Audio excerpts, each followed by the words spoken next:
الحمد للہ رب العالمین والعاقبۃ للمتقین والصلاة والسلام علی سید الانبیاء والمرسلین اما بعد فاعوذ باللہ من الشیطان الرجیم بسم اللہ الرحمن الرحیم۔ برادران ملت اسلامیہ، السلام علیکم ورحمۃ اللہ وبرکاتہ۔ آپ دیکھ رہے ہیں پروگرام صدائے حق اور میں ہوں محمد خالد محمود نعیمی۔ حضرات گرامی، ہم اپنے پہلے پروگراموں کے اندر حضور نبی پاک صلی اللہ تعالی علیہ وآلہ وسلم کی ولادت کا ذکر سن رہے تھے۔ حضور علیہ الصلوۃ والسلام کی دنیا میں تشریف آوری کا ذکر ہم نے سنا، اور انشاءاللہ العزیز اب آئندہ آنے والے پروگراموں میں ہم حضور نبی پاک صلی اللہ تعالی علیہ وآلہ وسلم کی مبارک سیرت کا ذکر کریں گے۔ حضور نبی کریم صلی اللہ تعالی علیہ وآلہ وسلم کی سیرت مبارکہ یہ ہمارے لیے نہایت اہم اور ضروری ہے۔ سیرت نبوی صلی اللہ تعالی علیہ وآلہ وسلم ایسی چیز ہے جو اندھیرے راستوں میں روشنی کا کام دیتی ہے، اور سیرت نبوی صلی اللہ تعالی علیہ وآلہ وسلم ہمیں زندگی گزارنے کے لیے بہترین رہنمائی دیتی ہے۔ بلکہ میں یوں کہوں تو بالکل بے جا نہ ہوگا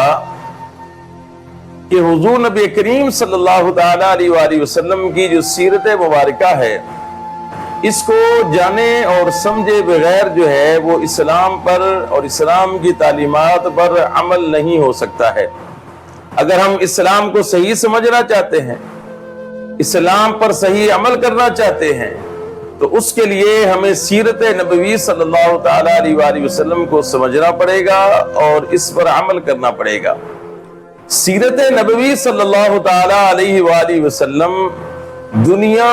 اور آخرت میں کامیابی کی بہترین دلیل ہے، اور دنیا اور آخرت میں کامیابی سیرت نبوی صلی اللہ تعالی علیہ وآلہ وسلم کے بغیر ناممکن ہے۔ سیرت نبوی صلی اللہ تعالی علیہ وآلہ وسلم کے متعلق اللہ تبارک و تعالی نے قرآن پاک میں ارشاد فرمایا، لَقَدْ كَانَ لَكُمْ فِي رَسُولِ اللَّهِ أُسْوَةٌ حَسَنَةٌ، کہ تمہارے لیے رسول اللہ صلی اللہ تعالی علیہ وآلہ وسلم کی سیرت جو ہے، آپ علیہ الصلوۃ والسلام کا جو اسوہ حسنہ ہے، یہ بہترین نمونہ ہے۔ یعنی اگر تم جو ہے ایک بہترین اور کامیاب زندگی گزارنا چاہتے ہو اور اپنی زندگی کو اسلامی تعلیمات کے مطابق اور شریعت محمدی صلی اللہ تعالی علیہ وآلہ وسلم کے مطابق گزارنا چاہتے ہو، تو پھر تمہیں سیرت نبوی صلی اللہ تعالی علیہ وآلہ وسلم کو سمجھنا پڑے گا، پڑھنا پڑے گا اور اس پر عمل کرنا پڑے گا۔ حضرات محترم، سیرت نبوی صلی اللہ تعالی علیہ وآلہ وسلم ایک ایسی چیز ہے کہ جب اللہ کے نبی صلی اللہ تعالی علیہ وآلہ وسلم نے جبل صفا، یعنی صفا کے پہاڑ کی چوٹی پر چڑھ کر جب اہل مکہ کو مخاطب کیا اور ان کو بلایا، اور سارے اہل قریش اور اہل مکہ حضور نبی پاک علیہ الصلوۃ والسلام کی پکار پر دوڑتے چلے آئے، تو اللہ کے نبی علیہ الصلوۃ والسلام نے فرمایا کہ اگر میں تمہیں کہوں کہ اس پہاڑ کے پیچھے ایک بہت بڑا لشکر ہے اور وہ تم پر حملہ آور ہونے والا ہے، تو کیا تم مان لو گے؟ سب نے کہا کہ ہم یقیناً مان لیں گے۔ کیوں؟ اس لیے کہ ہم نے آج سے پہلے آپ کو کبھی جھوٹ بولتے ہوئے نہیں سنا ہے، نہ دیکھا ہے۔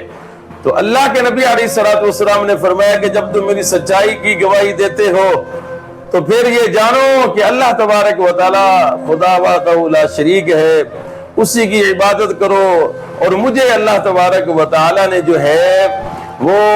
نبوت عطا فرمائی ہے، اور رسالت اور نبوت کا تاج جو ہے وہ اللہ تبارک و تعالی نے میرے سر پہ رکھا ہے۔ تو اہل مکہ کہنے لگے کہ ہم آپ کی بات کو کیسے مان لیں؟ تو اللہ کے نبی صلی اللہ تعالی علیہ وآلہ وسلم نے بطور دلیل ان کے سامنے یہ جملہ ارشاد فرمایا کہ میری 40 سالہ زندگی تمہارے سامنے ہے، کیا تم نے 40 سال کے دوران کبھی مجھے غلط بیانی کرتے ہوئے دیکھا؟ 40 سال کے دوران کیا تم نے کبھی مجھے جھوٹ بولتے ہوئے دیکھا، مجھے غلط بات کرتے ہوئے سنا یا دیکھا؟ اگر 40 سال تک میں نے کبھی جھوٹ نہیں بولا ہے اور میں نے کبھی غلط بیانی نہیں کی ہے تو پھر یاد رکھو کہ اب بھی میں جھوٹ نہیں بول رہا بلکہ سچ بول رہا ہوں کہ مجھے اللہ تبارک و تعالیٰ نے نبوت عطا فرمائی ہے، اور تم بتوں کی پوجا چھوڑ کر جو ہے وہ ایک خدا وحدہ لا شریک کی عبادت کرو۔ سامعین محترم، اس واقعے سے حضور نبی پاک علیہ الصلوۃ والسلام کے اس عمل سے ایک بات جو میں آپ کی خدمت میں کچھ گزار کرنا چاہتا ہوں کہ اللہ کے نبی صلی اللہ تعالیٰ علیہ وآلہ وسلم نے مکے کے لوگوں کے سامنے بطور دلیل جو ہے وہ اپنی سیرت مبارکہ کو رکھا، اپنے اسوہ حسنہ کو رکھا، اپنی 40 سالہ زندگی کو رکھا، اور یہ بتا دیا کہ دیکھو جو مجھے اور اللہ تبارک و تعالیٰ نے معجزے عطا فرمائے وہ بھی اللہ تبارک و تعالیٰ کی عطا ہے، اور وہ اللہ تبارک و تعالیٰ کی عطا کی ہوئی شانیں ہیں جو مجھے اللہ نے عطا کی ہیں، لیکن میرا جو سب سے بڑا معجزہ ہے وہ میری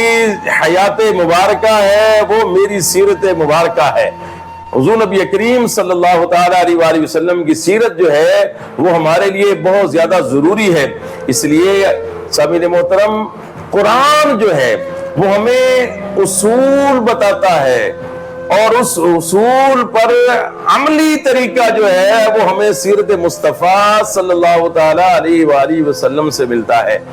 آپ زندگی کے کسی شعبے سے تعلق رکھتے ہوں، اگر آپ ایک بزنس مین ہیں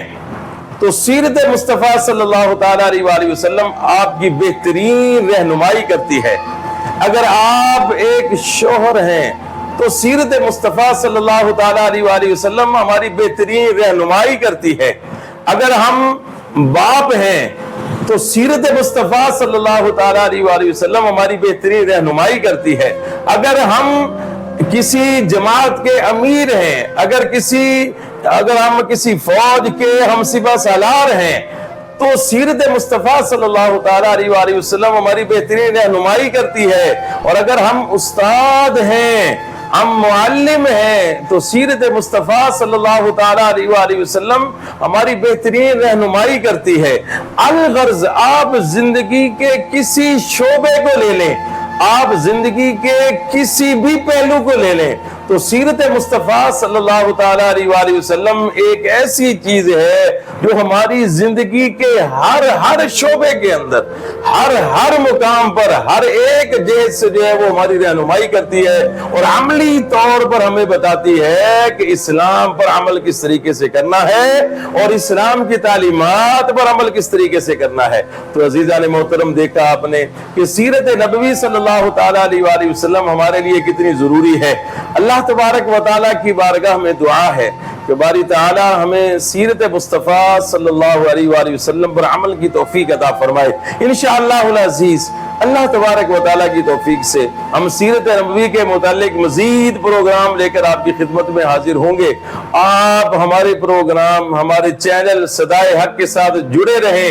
اور یاد رکھیں کہ ہر اچھی بات جو ہے وہ دوسروں کے ساتھ شیئر کرنا، دوسروں تک پہنچانا، یہ صدقہ جاریہ ہے۔ اگر آج کی ہماری گفتگو آپ کو اچھی لگی ہو تو اس کو اپنے دوستوں کے ساتھ ضرور شیئر کیجئے گا۔ اللہ تبارک و تعالی ہم سب کا حامی و ناصر ہو۔ السلام علیکم ورحمۃ اللہ وبرکاتہ۔